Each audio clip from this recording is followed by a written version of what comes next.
Mariama est une jeune femme de 26 ans. Elle vit à Pikine, dans une petite chambre qu'elle partage avec sa cousine Aïda. Chaque matin, elle se lève tôt, prend un petit déjeuner simple, et part au salon de coiffure où elle travaille. Malgré la fatigue, elle garde toujours le sourire. Mais dans son cœur, un rêve grandit, vivre une vie meilleure, dans les beaux quartiers, comme celle qu'elle voit sur Instagram ou à la télévision. Elle regarde souvent les bus qui passent vers Mermoz, Almadies ou Sacré-Cœur. Elle se dit, un jour, moi aussi je vivrai là-bas, dans un grand appartement, avec une belle vue. Mariama n'est pas paresseuse. Elle travaille dur, mais elle sait que le monde est injuste. Certaines ont tout sans effort, pendant qu'elle, malgré son courage, peine à payer son loyer. Un jour, alors qu'elle coiffe une mariée, un jeune homme entre dans le salon. Il s'appelle Malik. Il est beau, poli, bien habillé. Il parle avec calme et confiance. Mariama le regarde, troublée. Elle se dit qu'un homme comme lui ne pourrait jamais s'intéresser à une fille comme elle. Alors, quand il lui demande où elle habite, elle ment sans réfléchir. Je vis à Mermoz, je finis mon master en marketing. Malik sourit, impressionné. Mariama sent son cœur battre. Elle vient de mentir, mais elle se dit que ce petit mensonge ne fera de mal à personne. Elle ignore que c'est le début d'une grande erreur. Depuis ce jour, Mariama fait tout pour maintenir son mensonge. Elle veut paraître à la hauteur de Malik. Elle emprunte les robes élégantes de sa cousine Aïda, met du maquillage cher, et poste des photos dans des appartements modernes appartenant à ses clientes riches. Sur les réseaux sociaux, tout le monde la félicite. Mariama, tu as changé. Tu vis bien maintenant. Mais derrière chaque photo, il y a un mensonge. Pour Malik, Mariama devient une femme parfaite, intelligente, raffinée, indépendante. Il l'invite dans des restaurants de la ville. Elle sourit, rit, joue le rôle d'une fille aisée. Mais à chaque sortie, elle dépense plus qu'elle ne gagne. Elle emprunte de l'argent à Aïda, promet de rembourser bientôt. Un soir, Aïda lui dit avec inquiétude.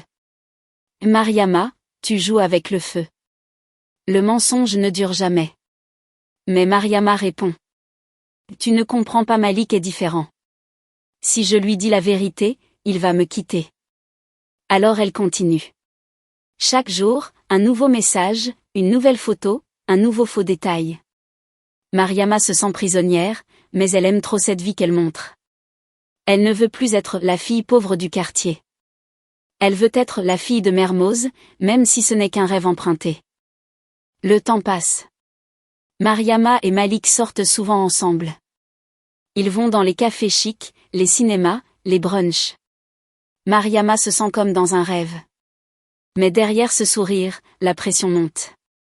Elle dépense beaucoup pour suivre le rythme, vêtements, taxi, maquillage, manucure, téléphone. Son salaire de coiffeuse ne suffit plus. Elle commence à s'endetter. Un soir, en rentrant, elle trouve Aïda assise, sérieuse. Mariama, le propriétaire a dit que si tu ne paies pas le loyer demain, il va nous mettre dehors. Mariama baisse la tête.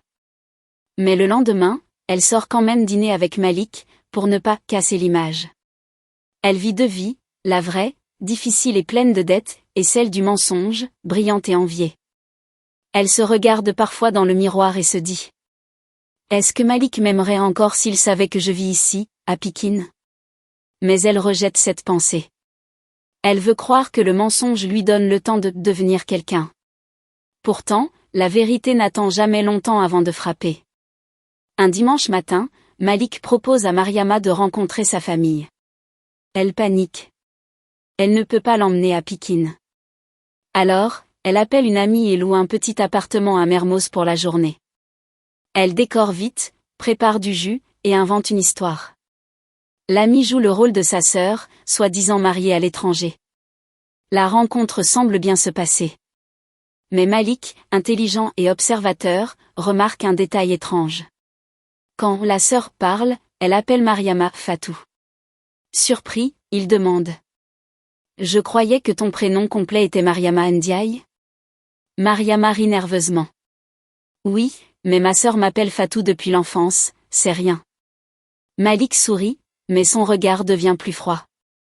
Il ne dit rien. Mais dans son esprit, quelque chose cloche. Il commence à se poser des questions. Après son départ, Mariama s'effondre. Elle sent que le mensonge s'effrite. Mais elle se dit encore. Tant qu'il ne découvre pas tout, je peux encore sauver les choses. Malheureusement, la vérité est déjà en route. Quelques semaines plus tard, le destin décide de tout révéler. Un après-midi, Malik conduit sa voiture à travers Pékin pour livrer un colis à un client. En passant devant un petit salon de coiffure, il ralentit, son cœur s'arrête, devant la porte, il voit Mariama, en train de balayer le sol. Pas la Mariama de Mermoz, pas celle des réseaux sociaux, non. Une fille simple, avec un tablier, les mains pleines de poussière. Il ne descend pas. Il reste dans sa voiture, choqué, le regard vide. Tout son monde s'effondre. Il comprend soudain que la femme qu'il croyait connaître n'existe pas. Le soir même, il appelle Mariama. « Je peux venir te voir ?» La voix de Malik est calme, mais différente. Mariama accepte, le cœur battant. Quand il arrive, elle sait déjà qu'il a découvert la vérité. Il la regarde droit dans les yeux. « Pourquoi tu m'as menti ? Tu pensais que je t'aimais pour ton adresse ? » Mariama baisse la tête. Des larmes coulent sur ses joues. « Je voulais juste être à ta hauteur, Malik. Je voulais te plaire. » Il soupire, blessé. « Tu ne m'as pas menti sur ton quartier. Tu m'as menti sur ton cœur. » Puis il s'en va, sans colère, sans cri. Mais ce silence fait plus mal que tous les mots. Mariama reste seule, brisée, face à la vérité qu'elle voulait fuir. Les jours passent. Mariama ne sort plus. Elle ne mange presque pas. Ses dettes s'accumulent. Le propriétaire frappe à la porte chaque matin. Son patron, fatigué de ses absences, finit par la renvoyer. Et sur les réseaux sociaux, certaines amies commencent à se moquer. Madame Mermoz n'était qu'une fille de Pékin. Les commentaires blessent, comme des couteaux invisibles. Aïda essaie de la consoler. Mariama, tu vois, ce monde d'apparence ne pardonne pas. Mais la vie continue.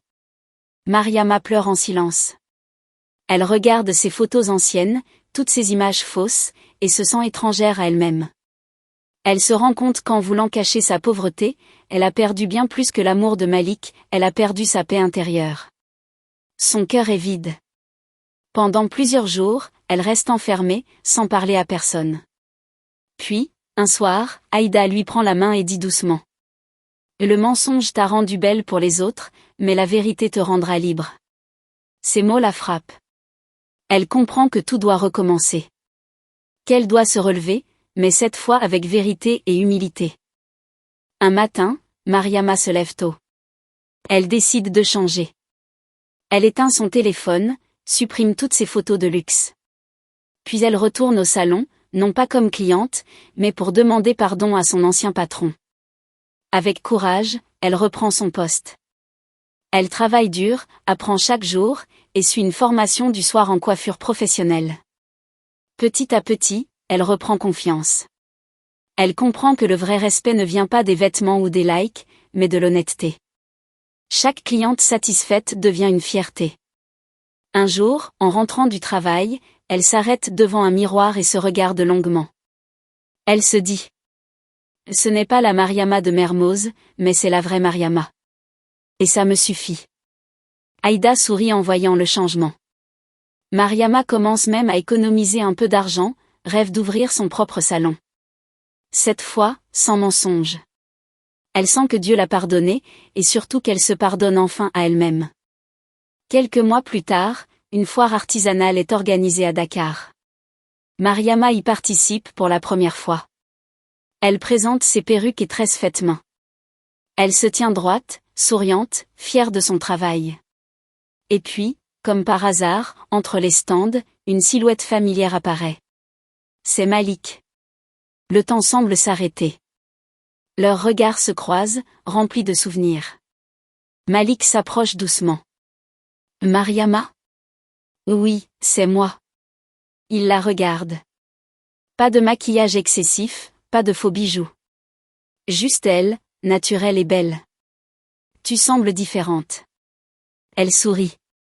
Non. J'ai juste cessé de jouer un rôle. Malik hoche la tête, impressionné par sa sincérité. Ils échangent quelques mots simples, puis se séparent. Mais ce jour-là, Mariama comprend quelque chose. Elle n'a pas besoin d'être aimée pour exister. Elle a juste besoin d'être vraie. Quelques jours plus tard, Malik revient la voir à son salon. Cette fois, il n'est pas là pour juger, mais pour parler. Ils s'asseyent face à face, dans un silence apaisé. Mariama raconte tout, la peur de paraître pauvre, la honte de sa vie, la tentation des réseaux sociaux. Elle parle sans chercher d'excuses. Malik l'écoute attentivement. Puis il dit doucement.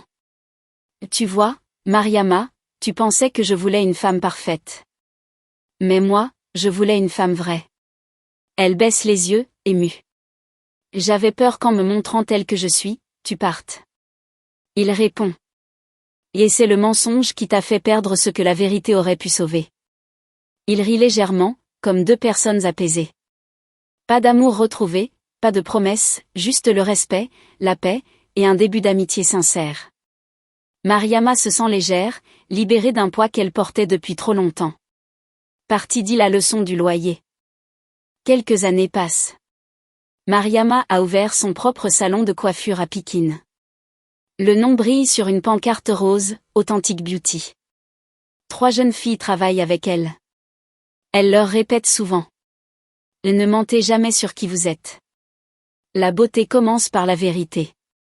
Sur la devanture du salon, on peut lire. Sois vraie.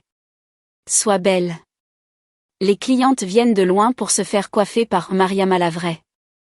Parfois, Malik passe lui dire bonjour. Ils échangent des sourires simples, respectueux. La blessure est devenue souvenir, et le souvenir, une leçon.